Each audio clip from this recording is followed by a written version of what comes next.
ಮೊನ್ನೆ ಡಿಐಜಿ ಆಫೀಸ್ನಲ್ಲಿ ಸಿಎಂ ಹಾಗೂ ಪೊಲೀಸರ ಮೀಟಿಂಗ್ ನಡೆಯಿತು. ಆ ಸಂದರ್ಭದಲ್ಲಿ ಸಿಎಂ ಹಿರಿಯ ಅಧಿಕಾರಿಗಳಿಗೆ ನೀಡಿರುವ ಸೂಚನೆ ಮೇರೆಗೆ ಯಾವುದೇ ರೀತಿಯ ಅಹಿತಕರ ಘಟನೆಯಾಗೂ ಯಾವುದೇ ಕೋಮುಗಳಿಗೆ ಅವಕಾಶ ನೀಡಬಾರದು ಎಂದು ಖಡಕ್ ಸಂದೇಶ ರವಾನಿಸಿರುವುದು.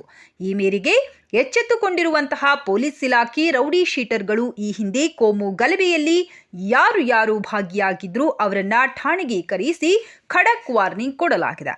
ಹಾಗೂ ಅನ್ಯ ಕೋಮಿನ ದೊಡ್ಡ ಮುಖಂಡರು ಯಾರು ಇದ್ದಾರೆ ಅವರಿಗೂ ಸಹ ಒಂದು ಸಂದೇಶವನ್ನ ರವಾನಿಸಲಾಗಿದೆ.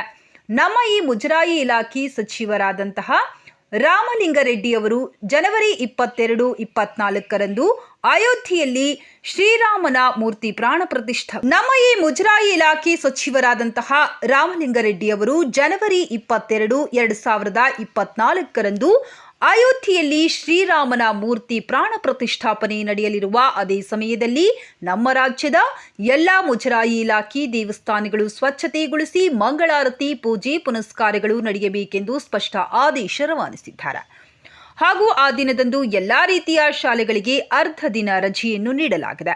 ರಾಜ್ಯ ಸರ್ಕಾರದಿಂದ ಹಾಗೂ ಈ ಹಿಂದೂ ಪರ ಕಾರ್ಯಕರ್ತರು ಮದ್ಯದ ಅಂಗಡಿಗಳು ಹಾಗೂ ಮಾಂಸಾಹಾರಿ ಅಂಗಡಿಗಳು ಸಹ 1 ದಿನ ಮುಚ್ಚಲು ಚಿಂತನೆ ಮಾಡಲಾಗುತ್ತಿದೆ. ಈ ಸಂಬಂಧಪಟ್ಟ ಹಾಗೆ ಕಾರ್ಯಕರ್ತರು ಪತ್ರ ನೀಡಿ ಒಂದು ರಿಕ್ವೆಸ್ಟ್ ಮನವಿ ಅವರವರ ಏರಿಯಾಗಳಲ್ಲಿ ಅಂಗಡಿ ಮಾಲೀಕರ ಹತ್ತಿರ ಹೋಗಿ ಮನವಿ ಮಾಡಿಕೊಳ್ಳುತ್ತಿದ್ದಾರೆ. ಈ ಸಂಬಂಧಪಟ್ಟ ಹಾಗೆ ನಾವು ನಿನಗೆ ಸುದ್ದಿ ವಿತರಿಸಿದ ಹಾಗೆ ಹೆಚ್ಚು ಸಂಖ್ಯೆಯ ರಾಜ್ಯದ ವಿವಿಧ ಜಿಲ್ಲೆಗಳಿಂದ ಸಹಸ್ರಾರು ಸಂಖ್ಯೆಯ ಪೊಲೀಸ್ ನಿಯೋಜನೆ ಮಾಡಲಾಗಿದೆ ಹಾಗೂ ಅವರಿಗೆ ಎಲ್ಲಾ ರೀತಿಯ ರಜೆಯನ್ನು ಕ್ಯಾನ್ಸಲ್ ಮಾಡಲಾಗಿದೆ.